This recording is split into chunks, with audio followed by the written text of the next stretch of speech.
Covering the islands of the Bahamas, ZNS Network presents The Bahamas Tonight. It's great to have you along this Wednesday. I'm Shenique Miller. This is The Bahamas Tonight National Report. With a more than 2-month break behind them, parliamentarians were back in session today addressing the one issue that has plagued this country all year: crime. Prime Minister Hubert Ingraham led today's sitting by presenting a package of crime bills designed to reform laws, stiffen penalties, and become a stronger deterrent to career and would-be criminals. Anthea Smith has more on today's session of the House of Assembly. Fresh off of his national crime address Monday night, Prime Minister Hubert Ingraham on Wednesday revealing more details about the government's crime fight.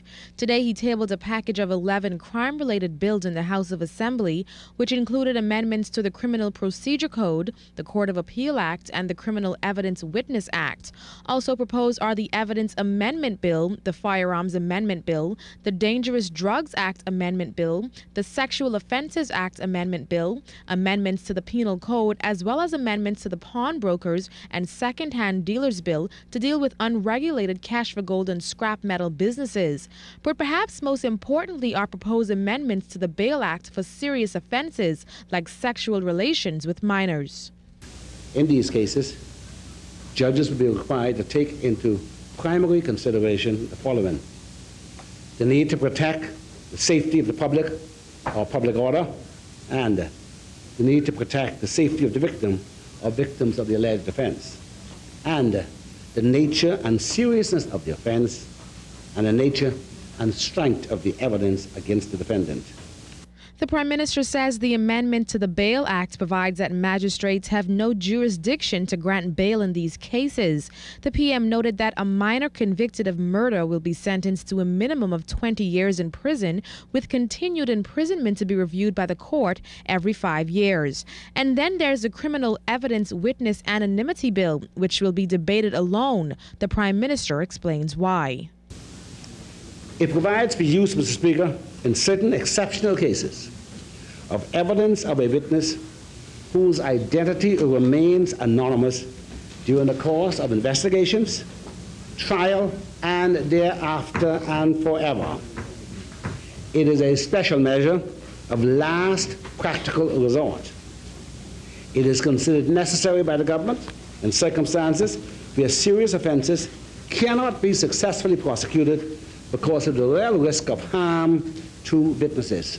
Prime Minister Ingraham noted that conditions will be laid down for the making of a witness anonymity order, similar to the one used in the Cayman Islands for serious cases. Amendments to the Criminal Procedure Code are also proposed, but perhaps most interesting in this bill is the introduction of victim impact statements and helping to determine the sentence for the accused.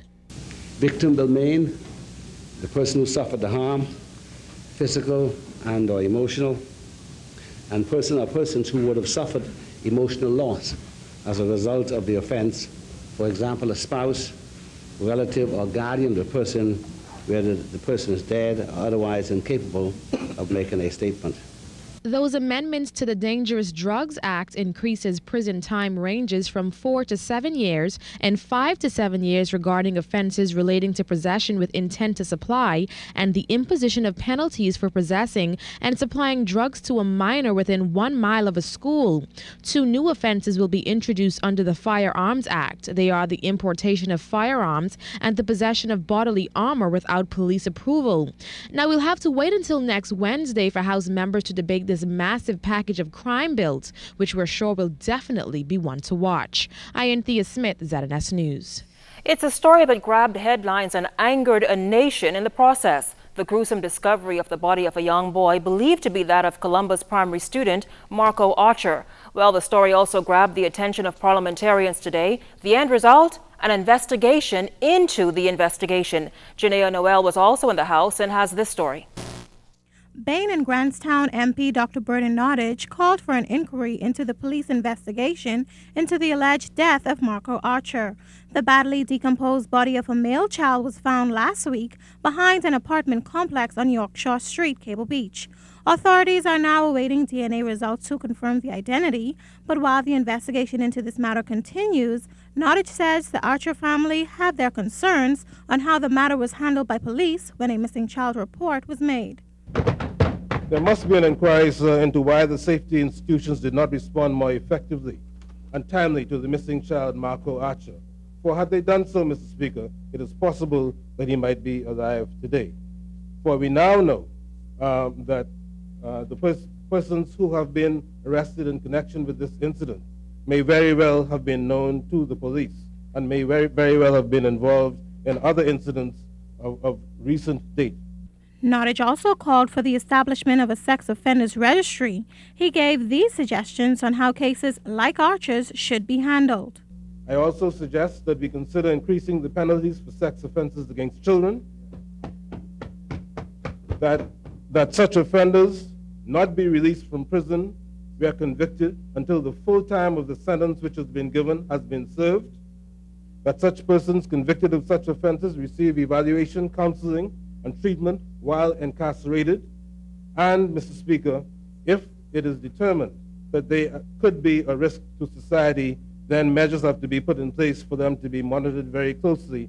Well, Prime Minister Hubert Ingraham says the government sees no difficulty in granting an inquiry into the investigation, but first he says we must deal with the facts. I just want to put the facts on the table, just the facts on the table so we don't get any lies out and no scare tactics out. We get the facts on the table. The police have many reports of persons, children, who are in their custody, in their station. They have to find the parent and others. And one has to make some determinations as to what are going to be the policies about the police with respect to every time a child is supposed to come home at 5 o'clock, listen here, somebody calls the police station.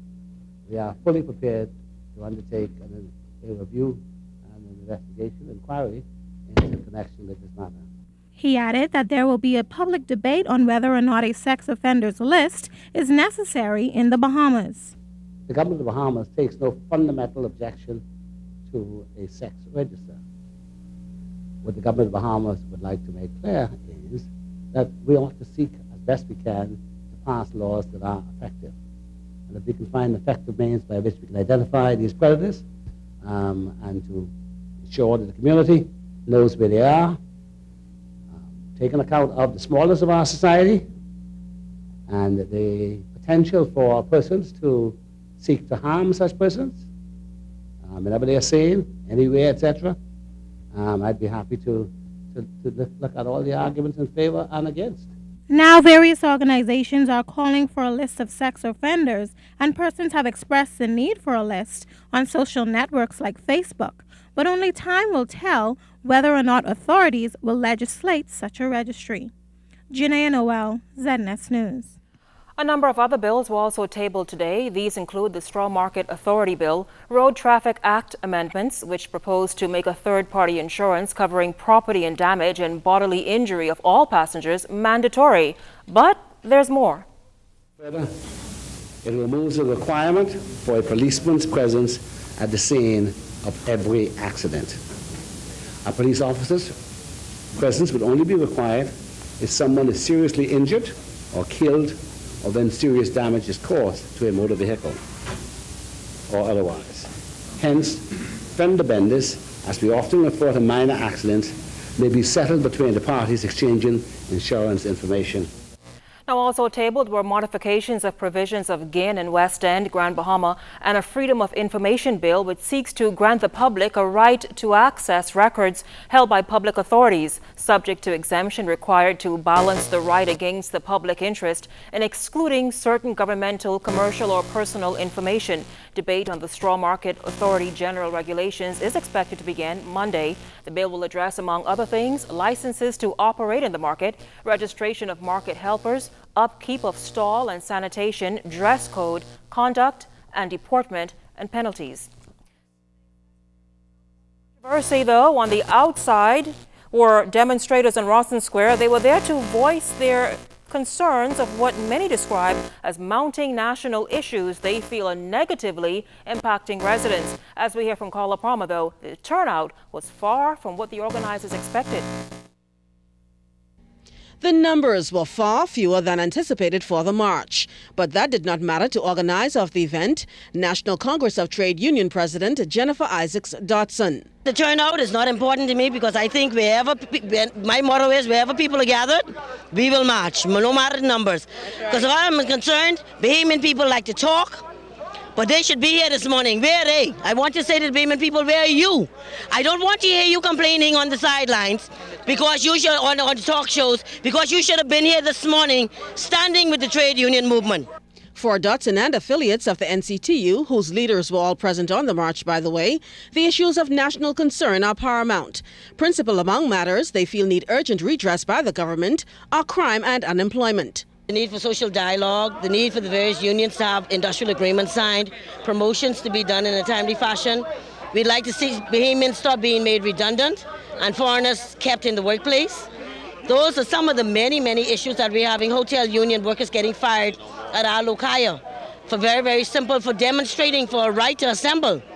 These are some very simple issues that we feel that need to be addressed by the government. Like Isaacs-Dotson, president of the Hotel Catering and Allied Workers Union, Nicole Martin, is lobbying the government for improved labor laws. Because we have investors that come and they're free to do whatever they like. For example, if we are successful with a strike, they can run to the courts and get an injunction. We have no recourse, no speedy recourse as it relates to employers who act ultra-virus to the rules. With placards hoisted calling for no bail for murderers, a life for a life, and hang all murderers, crime was also an issue that literally took center stage on Bay Street. Leading the motorcade activist, Rodney Moncur, maintained his position that the death penalty be carried out. I never thought that I would ever live in a society where men could be so cold to murder a pregnant woman. She can't say anything now. With the memory of her daughter now only in her mind, Mary Cartwright was too emotional to speak. 23-year-old Shade Cartwright was murdered last year, November, and her body found on Adelaide Beach. Her cousin, Vanessa Haley, wants justice. I am here. I think it's important because she needs to have a voice. It appears that the ones that are in prison or in custody have more voice than the victim or the victim's family. And I am here to walk for her. According to Isaacs, the NCTU will be forwarding a number of recommendations to the government for consideration.